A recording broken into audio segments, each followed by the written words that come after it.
Morning. It's good to see everybody this morning. Get me a drink of water real quick. I apologize for being a minute late. Lucas spent the night with his grandparents, so you know when your kids are away, they got to fill you in on everything that happened. You know what I mean? Before we get started today, we're starting a new class. Is there anybody in here who has not got a booklet yet for it? If you haven't, please raise your hand and I will walk around really quickly and give those out. There we go. There we go. There we go. Let's see, anybody else over here need one? Y'all got y'all's? Okay. Yeah, oh yeah. Here you go. Just go ahead and give her that one. All right. Let's see. All right, everybody else good? Oh, there we go. Here you go, Chase. All right. So, this morning we're going to start our journey into a different book.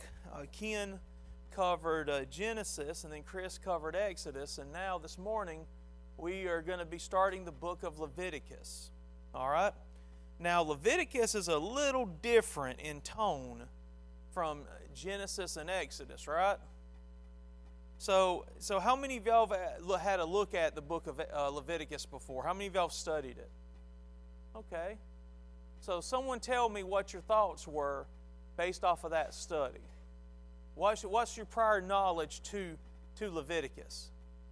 What do you got? Yes, sir.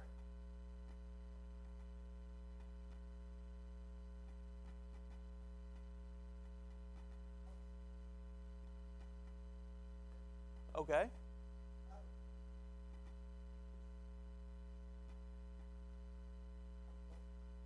There you go. So you could probably make the argument that Leviticus is literally an instruction manual to begin with, correct? What'd you say, Jim? A very complicated one. A very complicated one, okay? No doubt Leviticus is the moment, the book, or the material in which God says, this is what I require, correct? This is how you do it. Now, is that subject to interpretation? No, not at all. Matter of fact, when we get to chapter 10, we're going to find a story about some people who thought it was open to interpretation, and it didn't end well. And so if we were to look at the book of Leviticus as a whole, okay, the overall theme of the entire book, it would be holy. That's what God wanted His people to do. He wanted them to be holy. And that word holy means what? Anybody know the definition of that word? I'm sorry? Set apart. Okay? You are to be set apart. You are to be separate. Okay? The things that I am telling you to do and the people I'm telling you to be, will that be very different than what you see in the world? Yes. Is everybody going to do what He has commanded them to do in Leviticus? No, they're not. They will be separate if they listen. Okay? Now, that whole idea of being holy, that whole thought of being holy, has that really changed from the Old Covenant to the New Covenant? No. As Christians today, are we also commanded to be holy? Absolutely. Matter of fact, a couple of verses as a way of introduction. In Hebrews 12 and verse 14, the writer says, "Pursue peace with all people and holiness, without which no one will see the Lord." The Hebrew writer says, you've got to be different. You've got to be separate. You've got to be a holy people. Matter of fact, he explicitly says that. If you go over to one book over to 1 Peter chapter 1 and verses 15 and 16, he says, "But as He who called you is holy, you also be holy in all your conduct, because it is written, 'Be holy, for I am holy.'" So God says, I expect you, for the best part of your ability to be like who? Absolutely. Matter of fact, Paul said, imitate me as what? As I imitate Christ, right? Okay, and so the standard is there. And so with the book of Leviticus, we see a roadmap to who God wants His people to be, how He wants them to do certain things. He absolutely has a standard. He expects that standard to be followed. And if it's not followed, are there going to be consequences? Absolutely. Matter of fact, when we get to Judges, there you go, Mike. When we get to Judges, and here in the auditorium class on Sunday mornings, we've got a roadmap all the way through probably, I don't know, with the way some of us like to teach and talk, it'll probably go through 2032. We'll probably go through about another 3 administrations. So, but when you get to Judges, I think Ken will be back up in Judges and Ruth. When you get to Judges, what you clearly see, yeah, go ahead, thank you. You clearly see that there are severe consequences to not listening. And so, oh, those red ones are best, man. Those red ones are best.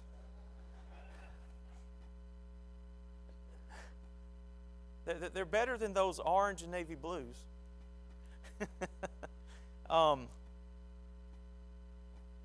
Hindsight, just to let y'all know, whenever me and Tony joke with each other, it's about college football, always. So today we're going to do more of an explanation and opening of this study, okay? And so when you look at the book of Leviticus, from the very beginning, the first couple of chapters deals with all these sacrifices, and specifically the burnt offering or the grain offering or the trespass offering or the sin offering. That's what it has to deal with, all right? And so this is what we typically call the sacrificial system. And so the study of the sacrificial system has the purpose of presenting some of the major lessons that we need to learn out of the book of Leviticus as they apply to the sacrifices themselves. To some, it may appear that there is not much distinction between the several sacrifices demanded by the Lord. That apparent similarity gives way to the very unique character each sacrifice possesses when further study is made. And so with it, as we go through our study, we are going to study each one.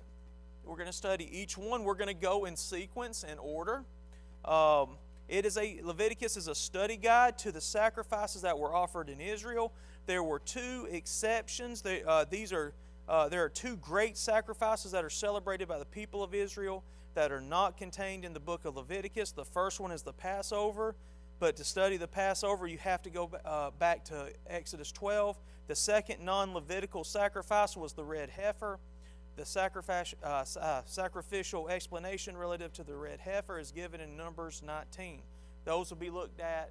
That'll be looked at when we get to Numbers. Outside of those 2, all other sacrifices that were offered in Israel are legislated in the book of Leviticus. This morning our main text is going to come not from Leviticus. It's going to come from Deuteronomy.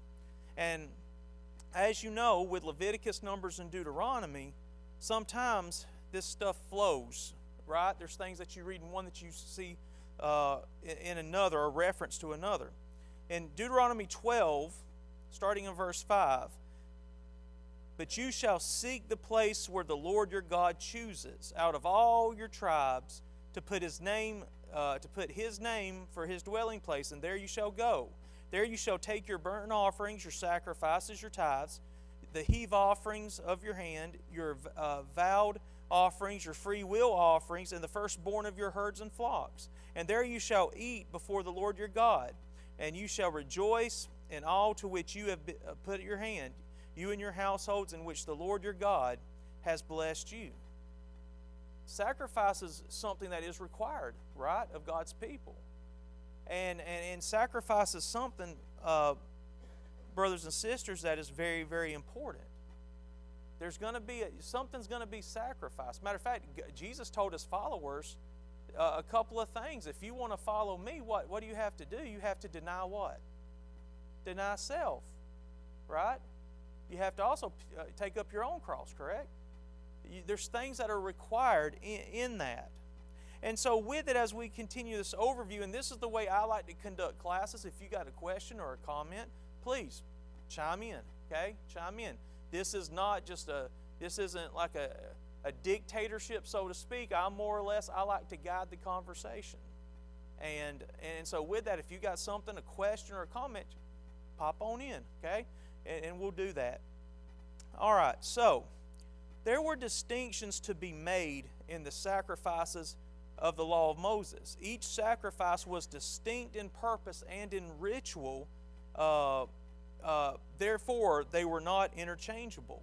And so the sacrificial victims of materials used were different. You had animals. Certain prescribed animals were designated for each sacrifice. Always there was shedding of blood, and that always for atonement. There was also vegetables, generally grains and liquids from cultivated sources. First fruits of the field were required. And so you have both animals and vegetables. Worship sacrifices belonged to the sweet savor or fragrant odor type that were acceptable only from those who were in a covenant relationship with God. And so worship sacrifices were three in kind. First, you had burnt offerings. Okay, and the burnt offering covered both the individual and the nation. All right, secondly, you had cereal offerings. Same thing, both individual and national, or for the nation. And whenever there were cereal offerings, there were also drink offerings offered as well. And then you had peace offerings. This was a little different. This was for both the individual and this was for a family, but not the nation. Now, why do you think the peace offering was different in that respect?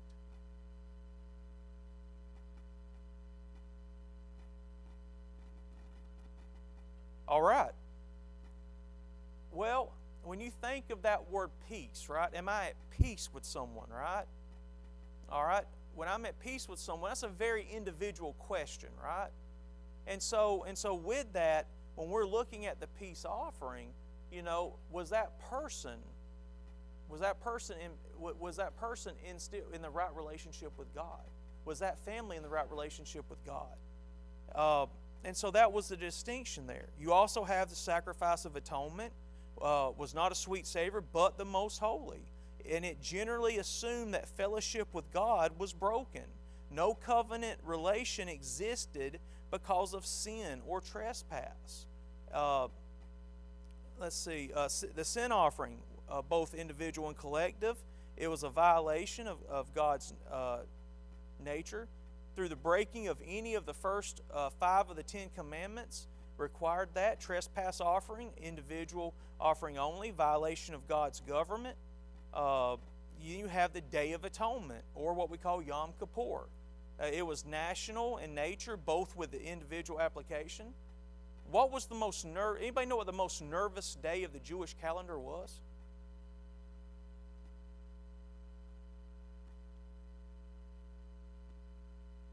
It was the Day of Atonement. Why? Why was every person who was there nervous? Number one, you better get it right. Okay?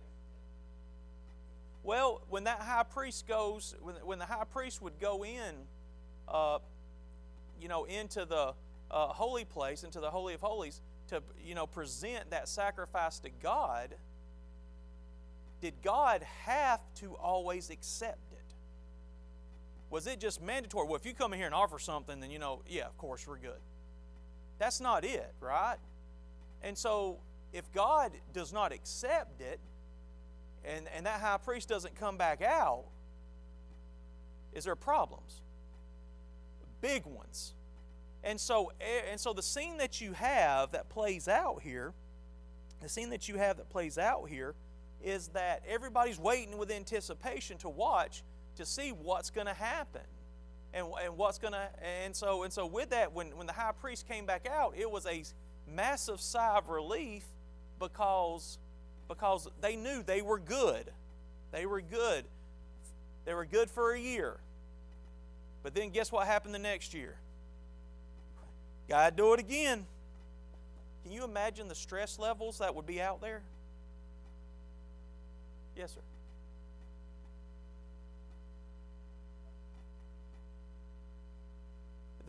they would have to repent of it. But you also got to remember, the old way, the old covenant was not like what we have through Jesus Christ. It still carried with it a reminder of sins. So it was more or less the putting off of them for a period of time, so to speak. It was a fix, a patch, if you will. You know how you drive a car and you get a flat tire and sometimes you can patch it up and it'll go longer and longer and longer? That's what that was. Right, that's right. That's right. That's right. The high priest came back out. He'd be dead.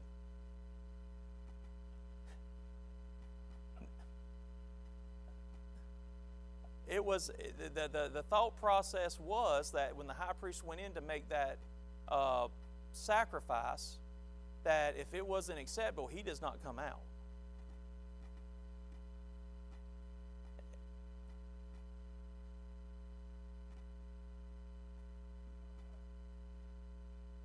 No, the high priest. No, the high priest. I'm sorry. I apologize. When the high priest went in, like Chris was saying, if everything that was done the right way and the procedure was done the right way, then it would be accepted by God because it was done the right way, the way He required. And so with that, if it wasn't, then it's kind of like what you were going to read about in Leviticus 10. Something was taken out of context, and how did God deal with Nadab and Abihu? Okay, it was very short, so to speak. And so that's how they knew.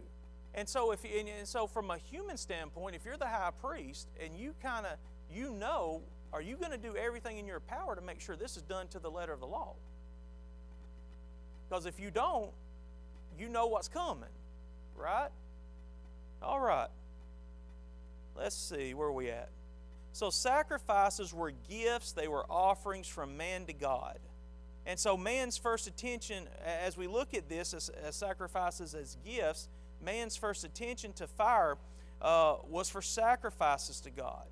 And the word sacrificed has assumed a secondary meaning not originally contained in its import.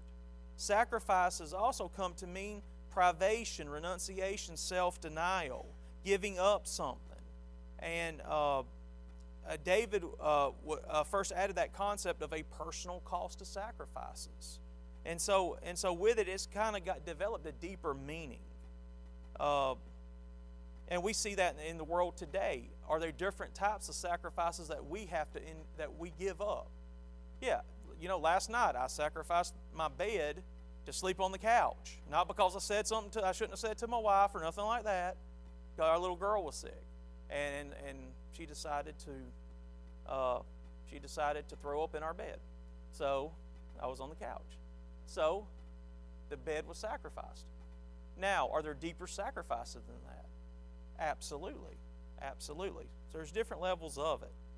Animals were required for sacrifices. Now, domesticated animals only. These are acknowledged to be covenant sacrifices.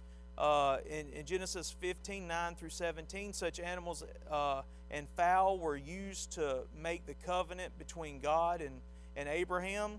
And so with it, we see these animals are of the herd, oxen and cattle, of the flock, sheep and goats, of the fowl, pigeons and turtle doves. And so there were qualities demanded specifically for the selection of the animals. They had to be tame, or tame already implied in the word domesticated. Okay? Now, why do you think that tame animals were required? They're common. They're clean. From a logistics standpoint, is it easier to get those? How many of y'all tried to go catch a lion or a tiger or something that is wild? Okay? I remember one time we were trapping raccoons. And you know what a raccoon does not like? Being trapped.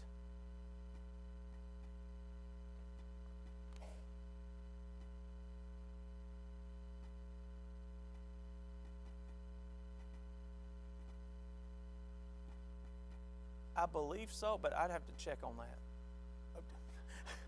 that. I'm not saying Alexa's wrong, but I have to check on that for you, okay? Let's see. Where was I at? Okay. So with it, these animals that were demanded, they had to be tamed, not the hapless victim of a hunt. So in other words, it wasn't something where, an animal's killed another animal and you say, well, man, they did the work for me, I'm going to go grab that one. No, that cannot be it. It couldn't be a rogue, could not be a savage animal, something that was a predator, so to speak, out there in the wild. Not a maverick, not ravenous, not a wild creature, not a lion, not a vulture. For this animal must represent Christ as the Lamb of God. Clean, therefore herbivore, plant eaters, not carnivore or flesh eaters, without physical blemish, materially perfect as a symbol of the spiritual perfection of Jesus. For the physical description of the blemishes, we can go over to Leviticus 22. Leviticus 22, let me get over there. In verse 20, where he says here, whatever has a defect you shall not offer, for it shall not be acceptable on your behalf. And so why do you, let me keep going, then we'll come back to this question. Males were preferred as a symbol of strength, yet sometimes the female was demanded by a symbol of fertility. And so why do you think God was so very specific on why he wanted specific animals, types, all that kind of stuff?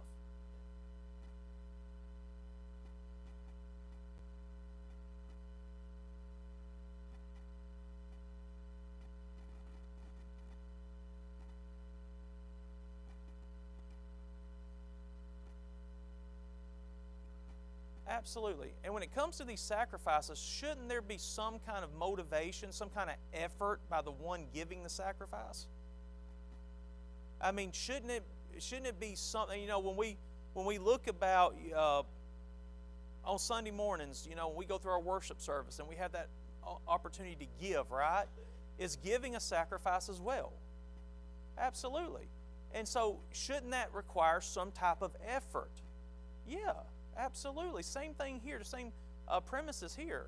Just don't give anything to God, you know what I mean? Give Him your best, right? Matter of fact, if you go back to Genesis 4, I believe it's Genesis 4, with Cain and Abel, wasn't that the whole issue of the problem, right? One gave the very best that he had to God. The other one just gave whatever, right? He didn't give his best, and that in itself was the issue. And so God demanded specific animals for a specific purpose with specific conditions, and this is what He wanted. Now, why did He want that? Really, y'all? That's up to God. God demanded this for a purpose to be acceptable to Him. And so with that, the people had a choice. You do it His way or you do it your way, but your way is not going to end well. Right? Matter of fact, that too is a consistent theme throughout the Bible, right? Old covenant into the new covenant. You can do it God's way or you can do it your way. Your way will not end well. Okay? All right. Yes? I'm sorry, say again, Mr. Jerry. Ananias and Sapphira, absolutely. There are consequences, right? There are real consequences that are out there. But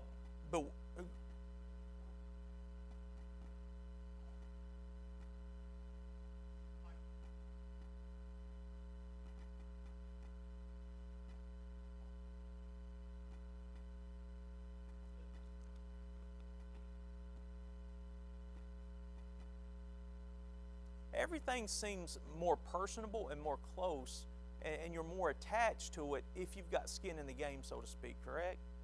Absolutely. Absolutely. Oh, no doubt. Everything's going to require effort. Absolutely. Absolutely. As a matter of fact, when you look at this, when you look at the system that God had here through the sacrificial system, and what He wanted was God, if you just look at the Old Testament as a whole, right? God wanted His people to love Him, right? Well, New Testament, Old Testament, all of it.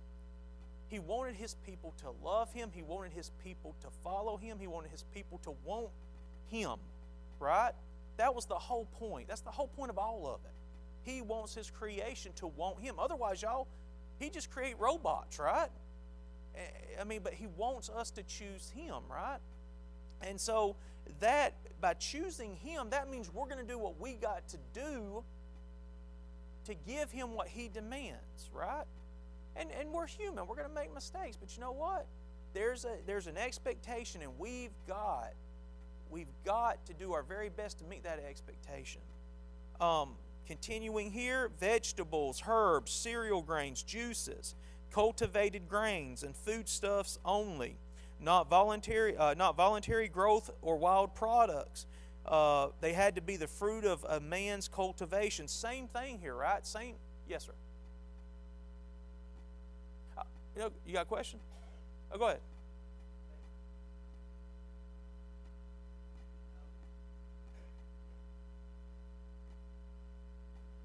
Right.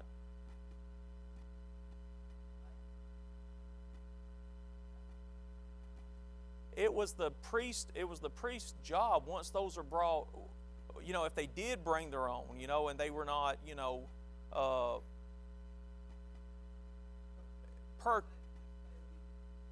right, then the priest would turn it away. Because you think about, they would have to get an acceptable, they would have to have an acceptable offering. And so with it, think about it, the priest was in a sense a gatekeeper, right? And so if it comes in, if it's put up there on that altar, right, it's going to be one priest taking it, it's going to be one, for lack of a better word, it's going to be one department taking it to another department, right? Absolutely. That priest knew what the expectation was. He knew there were to be...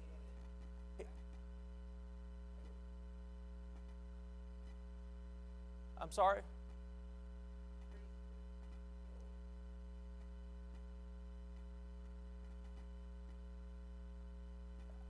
It wouldn't get that far, because that priest he knew what the expectation was. He knew the animals that would be accepted. He knew that there couldn't be blemishes. He knew, and the priest would not do that. You see what I'm saying? And if it wasn't accepted, and y'all, we're talking about a very minuscule percentage here, right? Because the people understood the expectations. The priest understood the expectations. And so you're not going to, the overall majority is not going to game that system. And I say the overall majority, because I don't like to, with anything, I don't like to deal with absolutes, right?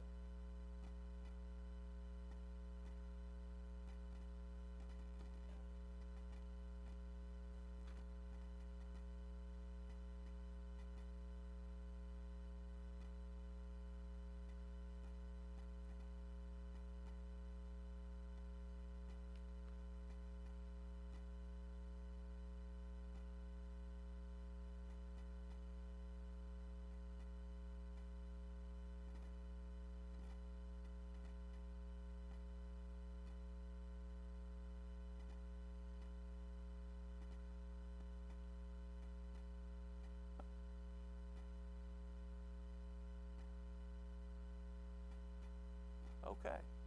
All right. Well, I'm sure those people were wanting to hear bells. The bells were ringing, right? That's where that Christmas song come from, right? Let's see. Okay, so the the order of importance of the sacrifices. It is believed the sacrifices are presented in the book of Leviticus in their order of importance. Most scholars point to that. If one whatever was written about first, obviously that was the most important one. Why? Because it's the first one they wrote about.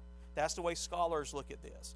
And so you have burnt offerings, which were offered by individuals anytime. You had meal offerings offered by individuals anytime. You had peace offerings offered by a Jew that strayed, and then first offered the sin or trespass offering to restore fellowship, and then offered the peace offering.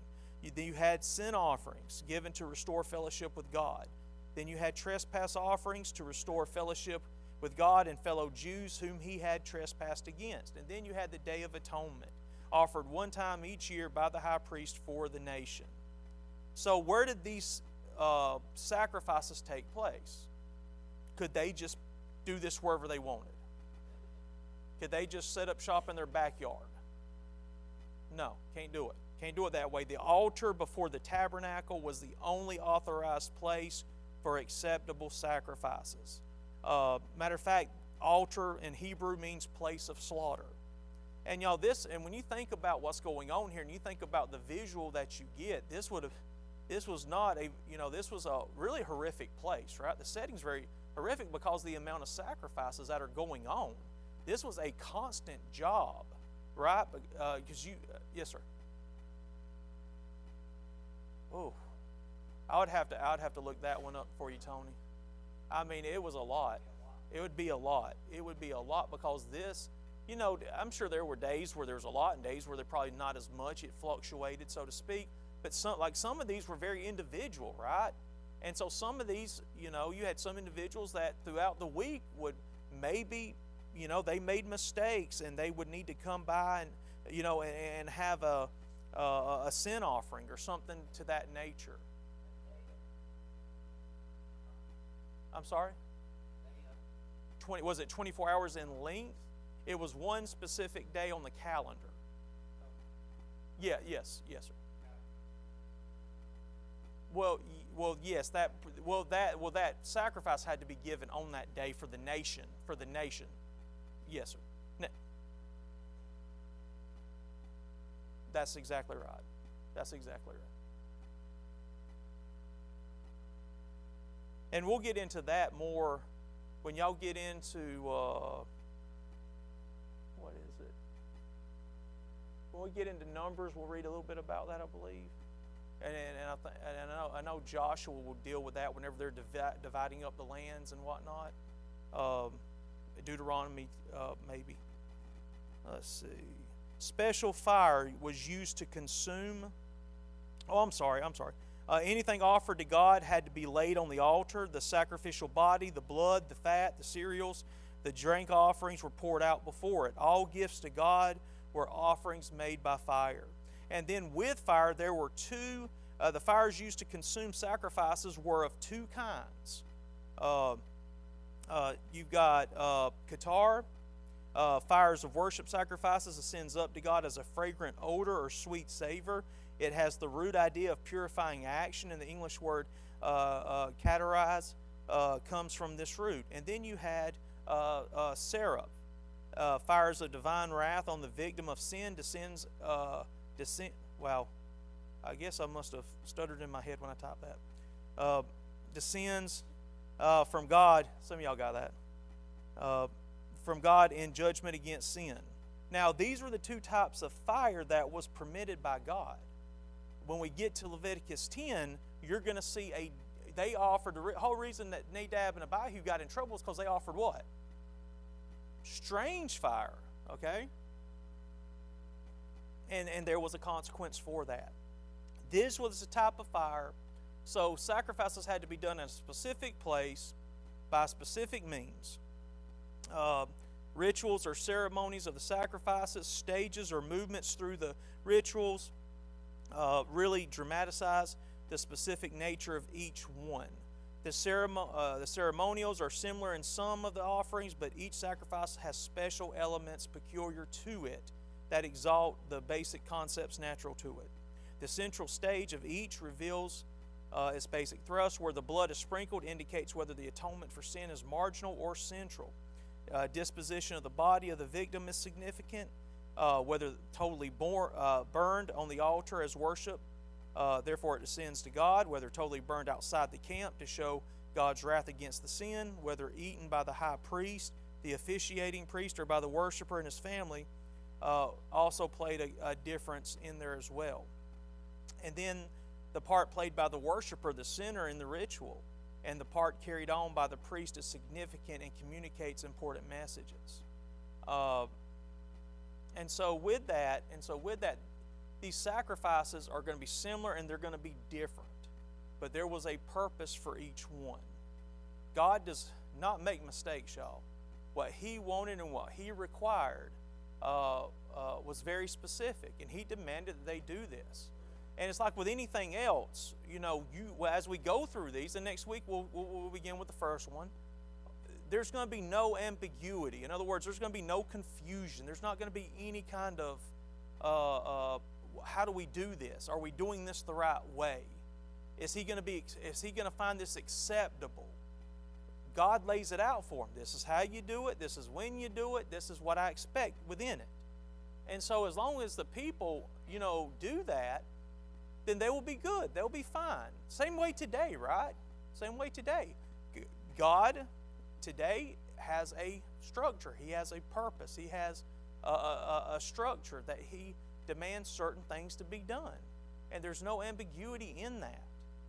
And so all you got to do for today's application is read God's Word and do your study. Because it's on you, right? It's on you. And so with that, this is the overview of Leviticus. Be holy. Be separate. Be these people. Be the people I want you to be. Ultimately, love me. Want to have a relationship with me. And to have a relationship with me, this is what you got. This is what I expect. And so with that, what you probably notice at the end of this lesson is something called a self-exam, correct? And so with that, I leave that for y'all. At the end of every lesson, I leave that for you. So next week, if you want to look at this deeper, there's questions there. There's questions to look at your time for a deeper study. I fully believe that anytime we cover anything in here, it should be a warm-up. It should be a starter for something deeper for you, because as we know in Philippians 2 and verse 12, we have to work out our own salvation. And so our study is very much on us, okay? So with that, if you have any questions as we move through each lesson, then please, message me, call me. I'll help you. I'll help you as much as I possibly can. And, like the bells and the whistles this morning, if I don't know, we'll get you an answer. We'll get you an answer. So, this morning was more of an overview, and so we have a couple of minutes before class officially ends. Does anyone have any comments or questions or thoughts? Yes, Kurt.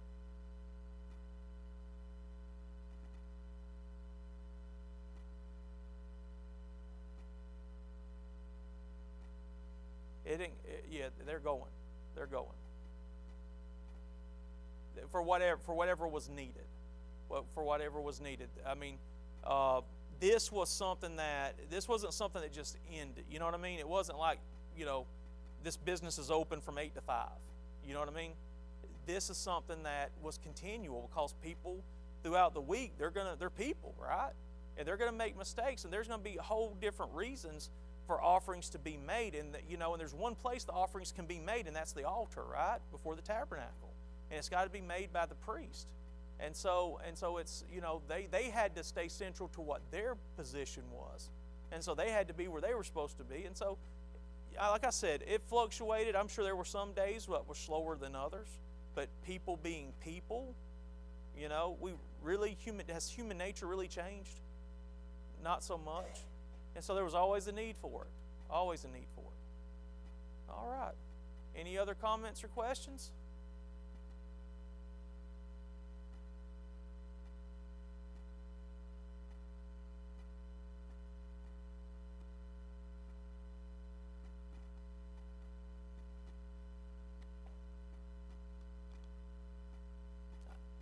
I will look at it, and we'll discover the mystery of the rope and the bell. Yeah. Yeah. Yeah, based off that and whatnot. Yeah, they earmark a lot of that stuff. Absolutely. All right. Any other comments, questions? All right, then we'll have an extra 5 minutes of fellowship, and next week we'll get started on the first one. Thank you so much.